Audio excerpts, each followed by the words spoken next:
Hello guys, welcome back to El Merengue Culé. Now I know what you're thinking, where is Rodrigo, where is my brother? You guys are used to seeing him analyze the Real Madrid games, but today it'll be different. Today it will be a Barcelona fan analyzing Real Madrid versus Valladolid. Let's get to it.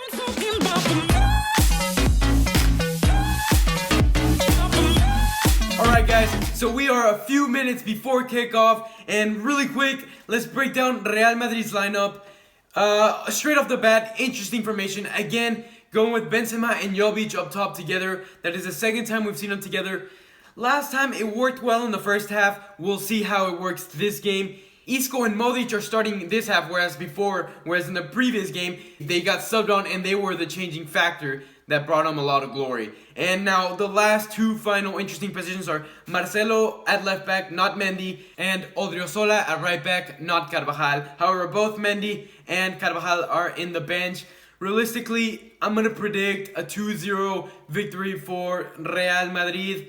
I'll see you guys at the end of the first half. Alright guys, what an interesting half we have just seen. Scoreless, but there's a lot to break down. Let's start off with Jovic. Minute 10, he picks up the ball from a deep position, does a great job dribbling up. He looks nimble, he looks agile, combines with I think it was Modric, does a great 1-2, keeps dribbling, finds his way into the box, at which Marcelo makes an overlapping run, and Jovic looks like he has chemistry. Off minute 10, he plays Marcelo. Marcelo possibly takes one too many touches, shoots the ball, gets deflected, falls to Valverde. Valverde has a fantastic shot, gets blocked.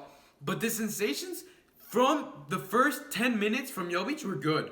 He looked agile, he looked like he had good chemistry with the team, and he looked like he was fitting.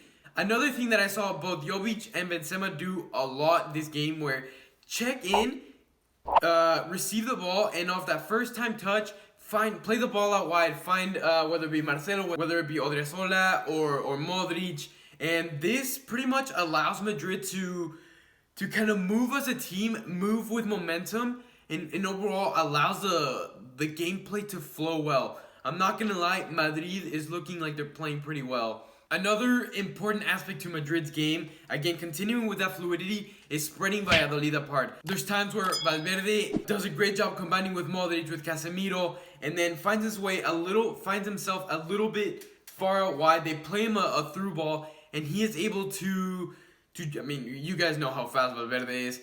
He finds the ball over to Jovic again. Jovic has a first time left foot finish and just barely misses the post. I know he got a little bit of criticism. Zidan did not look happy that he missed that opportunity.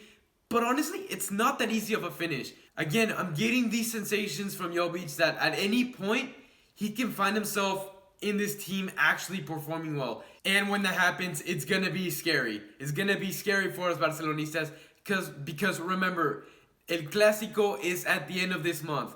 So these games leading up to El Classico, to October the 25th, are crucial. You want to be building confidence with your players. And Madrid is looking confident, and they're building players up. Our next talking point is Osola and Marcelo.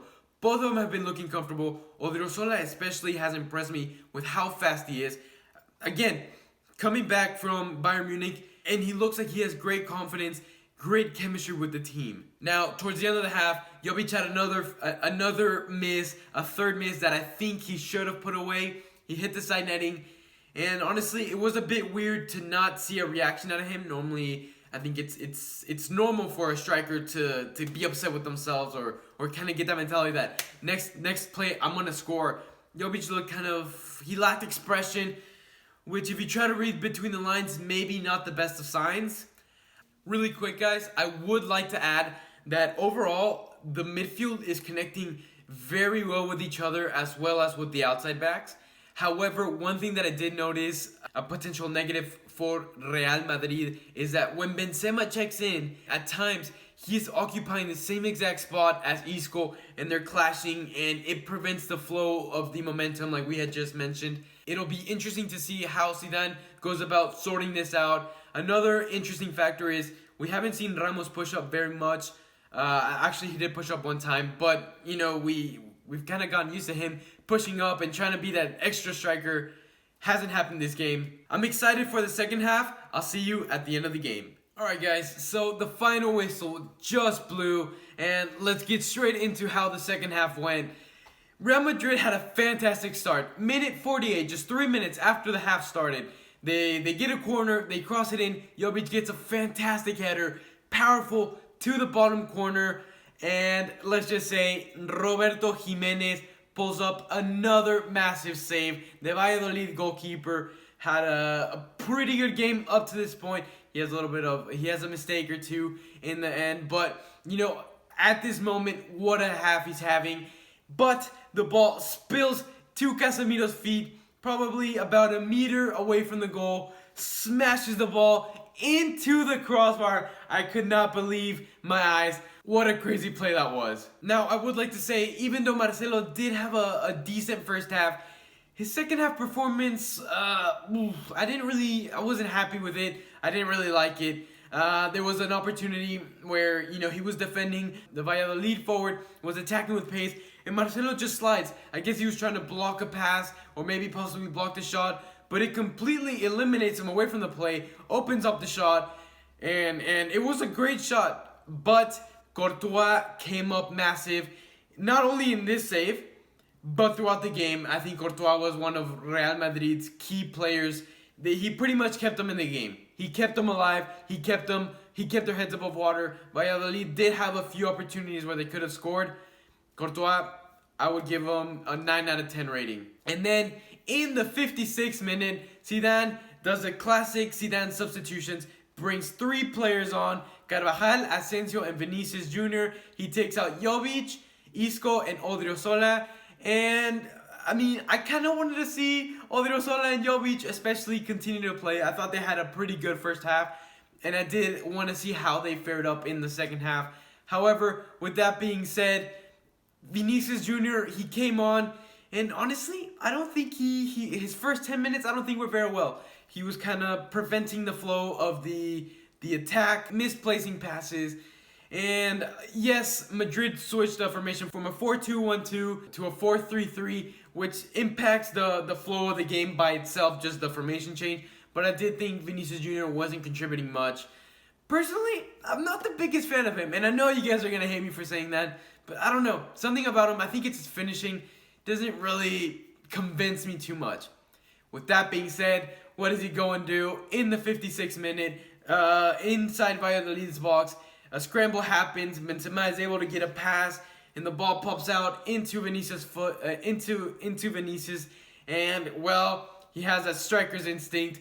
He reacts very well, fast, gets to the ball, and is able to put the ball in the back of the net. Straight after that moment, Vinicius' confidence skyrocketed. He looked a lot more comfortable on the field, and possibly could have even scored another opportunity in which Benzema does a great job of bringing the ball forward from a counterattack, but when trying to create that killer through ball to Vinicius, he plays it a bit short, and Vinicius isn't able to put the ball in the back of the net. But that leads me to the first big takeaway of this game. As soon as Zidan does his substitutions, which normally come in 3, Real Madrid changes. They become a lot more powerful. They kind of have more energy. And not only did it happen in this game where the substitutions were the key factor into Real Madrid scoring the goal, but it also happened against Betis. Those substitutions are key to Madrid's playing style. So what does Barcelona have to do when we play against them in El Classico, again, October the 25th? As soon as Zidan brings on those 3 players, we have to remain solid. We have to have that mentality of, look, we can't fall asleep right now. This is the moment. We need to shut them out. Okay, but we'll take it back to Real Madrid, back to the game against Valladolid. As I was saying, Roberto Jimenez had a great game, but in the 81st minute, he had his only mistake, a pretty massive one. He rolls the ball to start a counterattack, but he rolls it a bit too far, and Modric does a great job, reacts fast, is able to slide tackle and intercept the ball, shoots the ball, and hits the post. Woo-hoo-hoo! So honestly, overall, I think Real Madrid played a pretty solid first half. So in my opinion, who do I think was the man of the match? I would like to say Jovic played very well, but not enough for the man of the match. Roberto Jimenez played well, but did concede a goal. His team did not win, so I'm not going to give him the man of the match. for me, the man of the match will be given to Casemiro. And Casemiro's name is not going to go in the newspaper. He didn't get the goal. He could have had that goal in the first 3 minutes of the second half. However, just the way he dictated the game, he is able to stop Valladolid's counterattacks instantly before they even get to Ramos, before they get to Varane, and he is able to just kind of, pull the strings, dictate the attack of Real Madrid. He is the man that allows Madrid to be able to switch from a 4-1-2-1-2 to a 4-3-3, and for that reason, for me, was the man of the match. So again, guys, really quick, to summarize the game, Jovic had a fantastic first half, and I would have liked to have seen him play a little bit longer. Real Madrid substitutions are crucial for them to changing the flow of the game and to allowing them to go ahead on the scoreboard. And Courtois has been massive for Madrid in keeping them in the games. With that being said, guys, if you enjoyed a Barcelona fan breaking down this Real Madrid Valladolid game, please hit a big thumbs up. If you want to see similar videos, please hit that subscribe button. And as always, guys, Visca Barça!